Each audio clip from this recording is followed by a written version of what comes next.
Selamat pagi Bapak Ibu, saudara-saudari yang dikasihi Tuhan Yesus. Berjumpa kembali saat pagi ini dengan Sarapan Pagi GPDI Situbondo. Puji Tuhan, saat pagi hari ini saya memberi judul sarapan renungan saya, Pergi ke Rumah Duka. Saya tergerak untuk membagikan sebuah ayat dalam Pengkhotbah 7 ayat yang kedua. Pergi ke rumah duka lebih baik daripada pergi ke rumah pesta. Karena di rumah dukalah kesudahan setiap manusia. Hendaknya orang yang hidup memperhatikannya. Mengapa firman Tuhan mengatakan pergi ke rumah duka lebih baik? Kan tempat berkabung, tempat orang sedih. Kok bisa lebih baik ya saudara-saudari? Nah, karena apa? Karena saat kita datang ke rumah duka, kita bisa memberi penghiburan, kasih kita, doa, mungkin juga bantuan secara materi bagi keluarga yang ditinggalkan. Kita bisa memberi kekuatan, janji-janji firman Tuhan bisa kita sampaikan sebagai kalimat-kalimat yang dapat menguatkan keluarga yang ditinggalkan. Sehingga itu akan menimbulkan iman bagi mereka yang berkabung, memberi semangat untuk mereka yang harus terus melanjutkan hidup mereka. Nah, saudaraku, dari remaja saya senang sekali pergi ke rumah duka, saudaraku. Pernah suatu saat, waktu itu masih saya remaja ya, masih bergereja di Prajekan.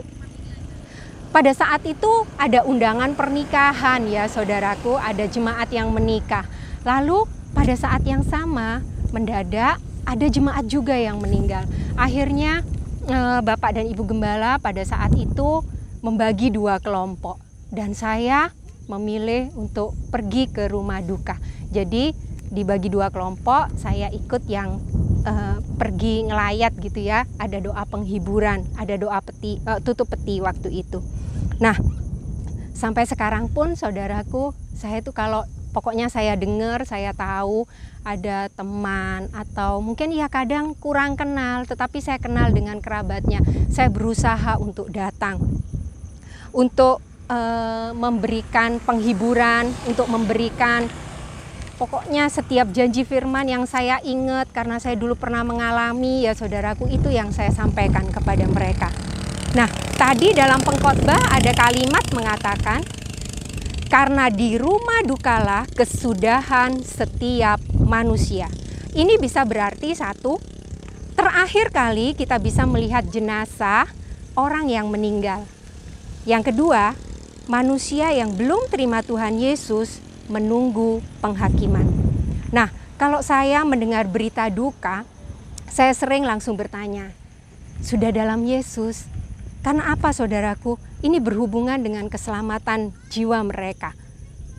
Walau tidak menutup kemungkinan orang yang di dalam Tuhan Yesus pun kadangkali masih belum melakukan kebenaran firman Tuhan.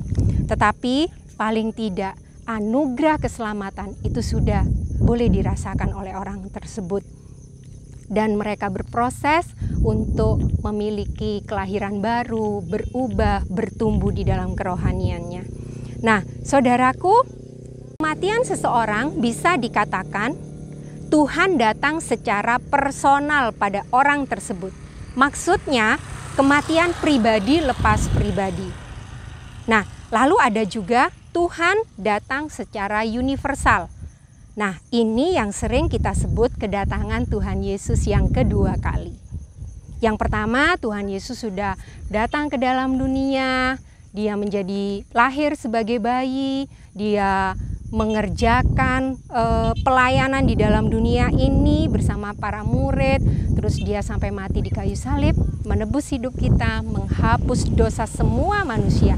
Tetapi dia bangkit, dia hidup 40 hari, dia menampakkan diri pada murid-murid. Setelah itu dia naik ke surga. Nah, dia menyediakan tempat bagi kita, anak-anaknya. Dan supaya Roh Kudus dicurahkan bagi kita, memenuhi kehidupan kita. Nah, saat Yesus naik ke surga, malaikat berkata, bahwa Yesus akan kembali. Inilah kedatangan Tuhan secara universal. Kita baca Kisah Rasul 1 ayat 11.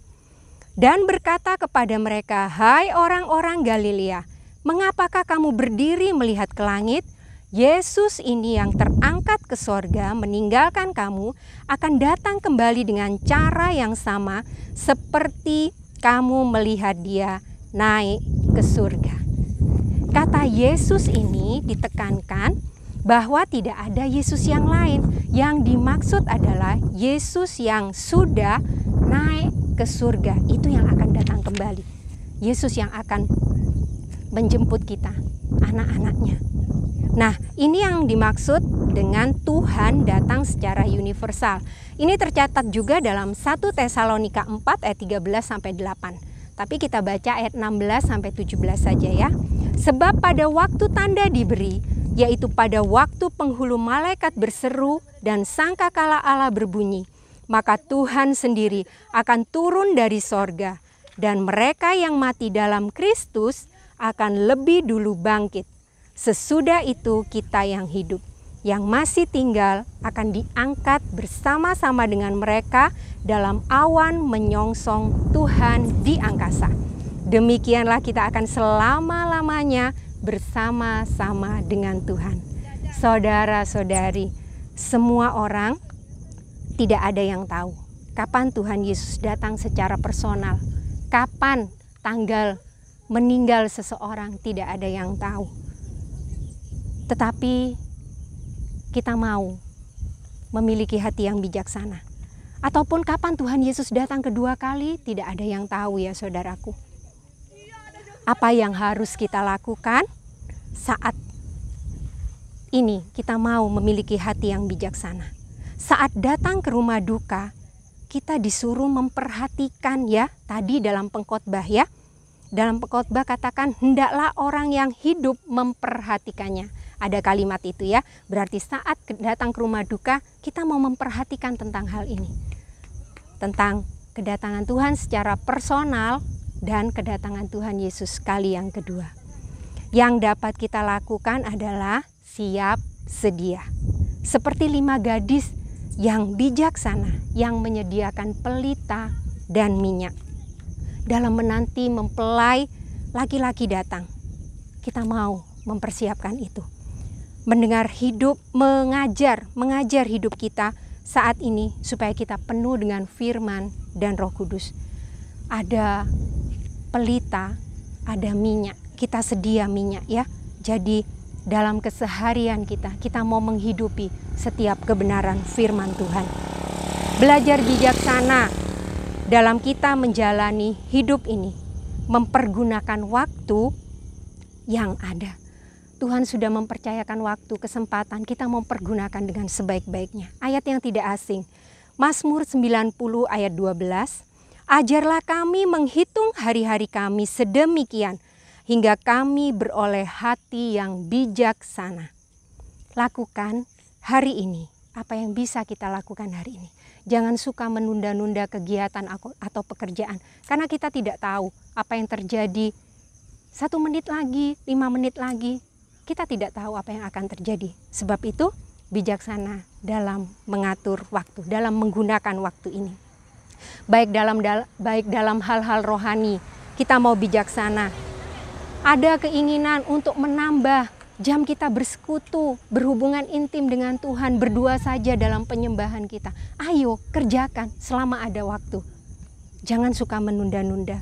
Atau sebagai seorang kita, orang tua, ingin meluangkan waktu yang banyak untuk keluarga kita, untuk anak-anak. Ayo kerjakan mulai sekarang. Jangan terus terikat pada pekerjaan sehingga kita sepertinya kita melupakan orang-orang yang di rumah ya saudaraku, dijauhkan dari itu. Sebab apa? Selama kita ada waktu, kita mau pakai dengan bijaksana, seimbang dalam menggunakan waktu-waktu yang ada. Saya pernah mendengarkan keluh kesah seorang kakek, dia merasa menyesal karena semasa muda dia bekerja keras untuk anak-anaknya. Betul saudaraku, untuk anak-anaknya. Tetapi dia menyesal karena apa? Karena waktu dengan anak-anaknya sangat sedikit. Anak-anaknya dari SD sudah dikirim ke asrama. Jadi dia bekerja, betul bekerja.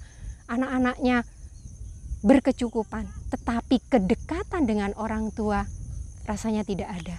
Jauh seperti bukan orang tua dan anak. Sebab itu kita mau renungkan saat ini, kita mau memakai waktu kita dengan bijaksana. Belajar, ingin belajar untuk melayani. Ayo mulai sekarang belajar untuk melayani, pakai waktu yang ada. Mungkin anak-anak ya, anak-anak yang orang tuanya, ini kebalikan dari yang tadi ya. Anak-anak terlalu banyak untuk kepentingan diri sendiri. Kalau di rumah main game terus sampai orang tua mengeluh, ayo kita ngomong-ngomong, kita doa bersama. Tetapi anak-anak kadang tidak mendengarkan. Mari, para pendengar sarapan, mungkin engkau masih remaja, engkau masih muda. Mari, selama ada orang tuamu, hiduplah bersama orang tuamu.